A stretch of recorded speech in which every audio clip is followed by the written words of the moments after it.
इस वीडियो में हम प्रश्नावली 10.2 का क्वेश्चन नंबर चौथा, छठा और सातवें को हल करेंगे। क्वेश्चन नंबर पाँचवा हल का अलग है, इसलिए उसको हम लोग बाद में सॉल्व करेंगे। ओके, तो सबसे पहले मैं क्वेश्चन नंबर चौथे को ले रहा हूँ। आप लोग मेरे साथ में कॉपी और पेन लेके बैठिएगा और साथ में नोट कीजिएगा, ठीक है। अगर मैं कोई क्वेश्चन करा देता हूँ तो पहले आप उस क्वेश्चन को एक बार कर लीजिए, उसके बाद क्वेश्चन नंबर छठा देखिएगा। चलिए मैं स्टार्ट कर रहा हूँ। क्वेश्चन नंबर चौथा मैंने यहाँ लिख लिया है। क्या कह रहा है क्वेश्चन नंबर चौथा? सिद्ध कीजिए कि किसी वृत्त के, किसी वृत्त के, ये वृत्त बना लिया, किसी वृत्त के व्यास के सिरों पर। अच्छा, इस वृत्त का व्यास क्या होगा? तो आप बोलोगे सर यहाँ से ऐसे बना दो, मतलब ऐसी रेखा जो केंद्र से होकर जाए। सबसे बड़े जीवा को हम लोग क्या बोलते हैं? व्यास बोलते हैं। और वो कहाँ से होकर जाती है? केंद्र से होकर जाती है। तो यहाँ पे मैं एक व्यास बना लेता हूँ। अब यहाँ ध्यान दीजिए, मैंने इस एक व्यास बना लिया और इसका नाम दे दिया ए और बी। ओके, अब क्या कह रहा है? व्यास के किसी सिरों पर खींची गई स्पर्श रेखा। व्यास के सिरा कौन है? ए और बी।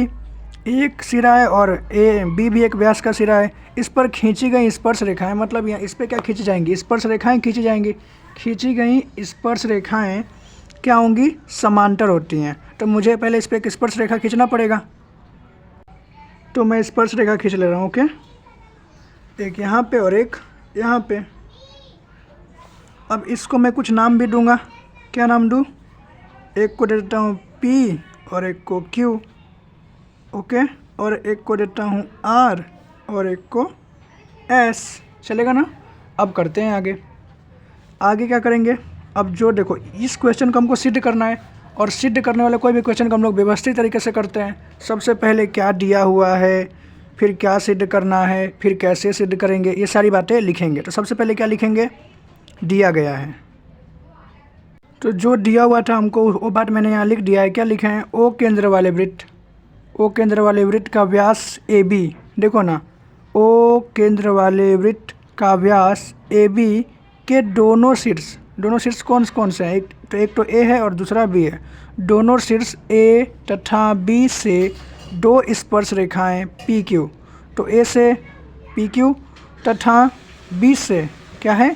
पी आर खींची गई हैं। ये दिया हुआ है। अब क्या सिद्ध करना है? तो मैं लिखूँगा सिद्ध करना है। अच्छा, मुझे क्या सिद्ध करना है? मुझे पी क्यू को समांतर दिखाना है। किसके? आर एस के।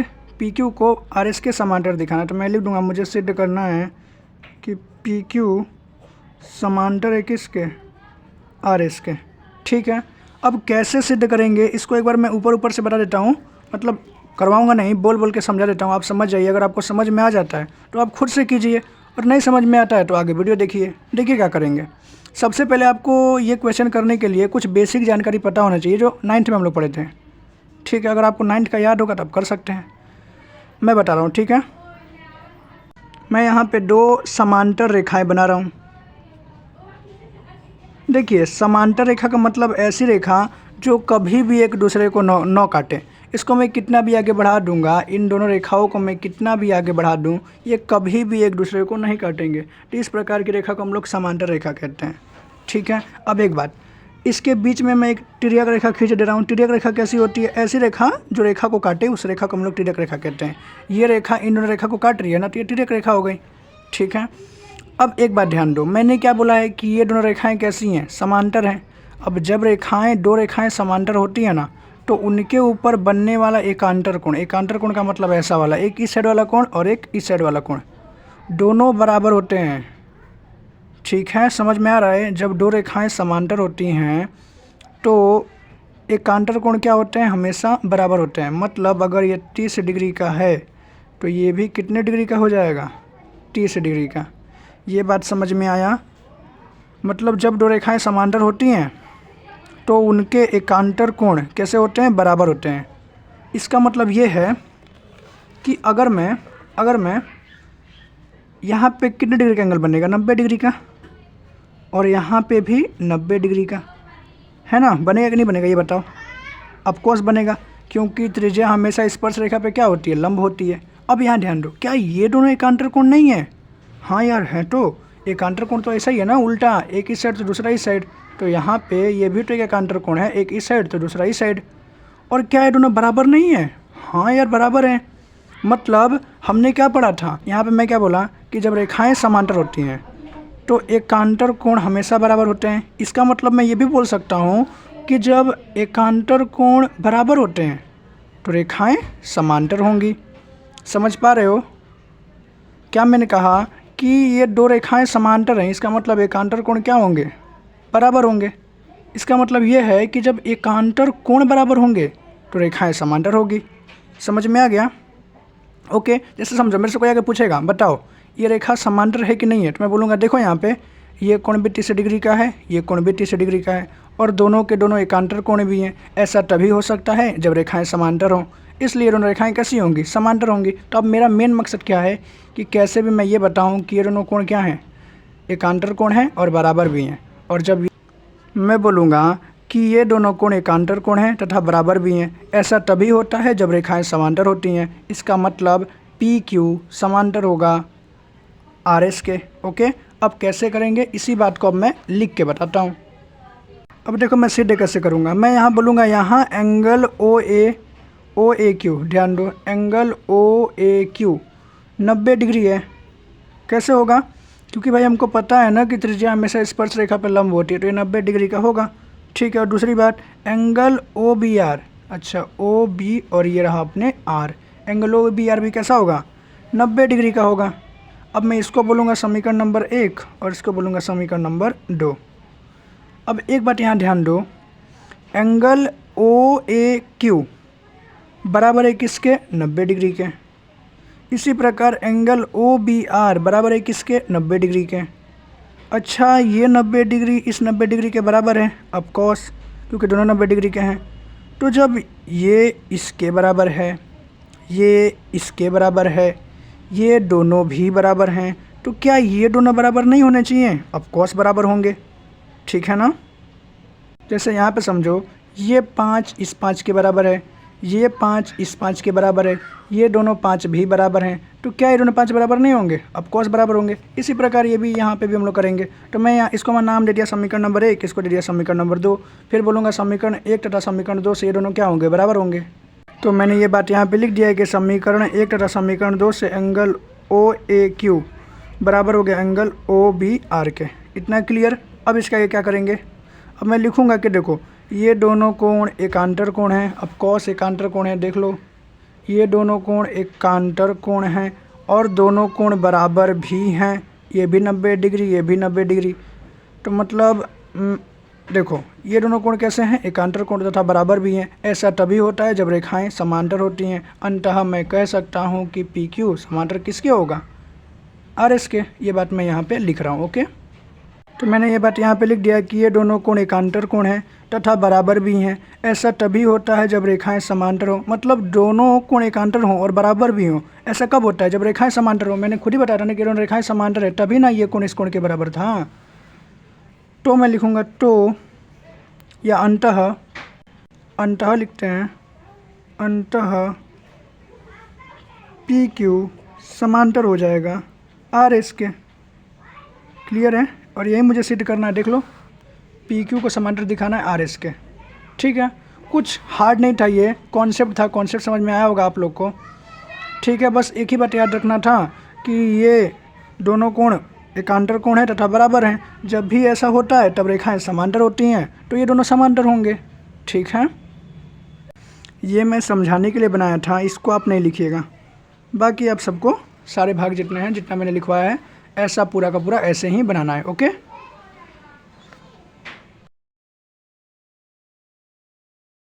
नंबर 6, एक बिंदु ए से, एक बिंदु ए मैंने यहाँ ले लिया। तुम बोलोगे मुझे कैसे पता चला बाहर लेना है, क्योंकि यहाँ पे ये बात नहीं लिखी गई है कि एक वृत्त का केंद्र बिंदु ए है। ठीक है, तो तुमको जब ये ना बोले कि वृत्त के, मतलब वृत्त बताएगा तुमसे कि वृत्त पे लेना है। ठीक है, ऐसे अगर कुछ बोलता है इसका मतलब बाहर लेना है। एक बिंदु ए से जो वृत्त के केंद्र से 5 सेंटीमीटर के दूरी पे है, केंद्र से कितना सेंटीमीटर दूरी पे है, 5 सेंटीमीटर दूरी पे है।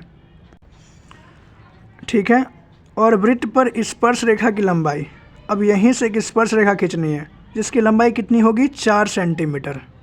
तो मैंने यहाँ खींच लिया, वृत्त से स्पर्श रेखा की लंबाई कितनी है, 4 सेंटीमीटर है। तो वृत्त की त्रिज्या ज्ञात कीजिए, मतलब वृत्त की त्रिज्या यही होगी ना, यही ज्ञात करनी है। तो इस क्वेश्चन को आप खुद भी कर सकते हैं। कैसे? क्योंकि यहाँ पे 90 डिग्री का एंगल बनेगा, और जब भी 90 डिग्री का एंगल बनता है तो मतलब एक समकोण त्रिभुज बन गया ये, और समकोण त्रिभुज में हम पाइथागोरस प्रमेय लगा सकते हैं। तो यहाँ ध्यान दो, 90 डिग्री के सामने वाली भुजा को हम लोग क्या बोलते हैं? कर्ण। तो ये तो हो जाएगा हमारा कर्ण। अब इसको तुम आधार मान लो या लंब, ये तुम्हारे ऊपर डिपेंड करता है। मैं इसको आधार मान ले रहा हूँ और इसको क्या मान ले रहा हूँ? लंब। क्लियर है? मुझे ज्ञात करना है ये। तो मैं पाइथागोरस प्रमेय लगाऊंगा, लिखूंगा कर्ण का स्क्वायर बराबर होता है आधार का स्क्वायर प्लस लंब के स्क्वायर के। उसको सॉल्व करोगे, अपने आप तुमको मान मिल जाएगा। मैं इसका पूरा नाम देता हूँ, इसको ए नाम दिया हूँ तो इसको मैं बी नाम दे देता हूँ और इसको सी। अब सॉल्व करो, तुम इसके आगे खुद ही करो, ना आए तब आगे वीडियो देखिएगा। ओके, चलिए मैं इस क्वेश्चन को कराना स्टार्ट करता हूँ। ठीक है, तो सबसे पहले मैं क्या करूँगा, लूँगा त्रिभुज ए बी सी में पाइथागोरस प्रमेय से इसे मैं क्या बोल सकता हूँ कि कर्ण का स्क्वायर बराबर होता है आधार का स्क्वायर प्लस लंब के स्क्वायर के। ओके, अच्छा कर्ण की जगह पे मैं क्या लिखूँगा? AC का स्क्वायर। आधार की जगह पे क्या लिखूँगा? AB का स्क्वायर। लंब की जगह पे क्या लिखूँगा? BC का स्क्वायर। AC कितना मिला हुआ है? 5 सेंटीमीटर, हम लोग बाद में लिखेंगे। ओके, सीधा आंसर में लिखेंगे। AB को तो AB का ही मान मिला हुआ है ना, 4 का स्क्वायर, और BC का मान नहीं पता तो BC का BC स्क्वायर लिख देंगे। इसको खोलो, 5 का स्क्वायर कितना होता है? 25 होता है, मतलब 5 का 5 से गुणा। 4 का स्क्वायर कितना होता है? 16, और BC का स्क्वायर का यही रहेगा। ठीक है, अब इसको मैं क्या करूँगा, इस साइड लेके चला जाऊँगा। ओके, तो 25 माइनस कितना? 16 बराबर में क्या होगा? BC का स्क्वायर। घटाओ, कितना आएगा? घटाओ, एक ये इसको देगा तो हो जाएगा 15। 15 में से 6 जगह तो कितना बचेगा? 9। अब ये खुद कितना हो गया? 1 में से घटेगा 0 आएगा, तो इसको लिखने की ज़रूरत नहीं है। और BC का स्क्वायर। ओके, अब आगे बात करते हैं। अब देखो, स्क्वायर जैसे इस साइड जाता है तो क्या लग जाता है? रूट। तो यहाँ पे क्या लग जाएगा? रूट बराबर BC। अब तुमको पता होगा कि रूट 9 को मैं क्या लिख सकता हूँ? ऐसे लिख सकता हूँ ना, 3 × 3 बराबर BC। और जब जोड़ा बन जाता है रूट के अंदर तो उसको हम लोग एक बार लिख लेते हैं ऐसे, 3 बराबर BC। अब सेंटीमीटर यहाँ पे हम लोग लिख लेंगे। ये हो गया, BC का मान मिल गया हम लोग को। BC ज्ञात करना था ना, BC। तो मैं लिख लूँगा अंततः वृत्त की त्रिज्या 3 सेंटीमीटर होगी।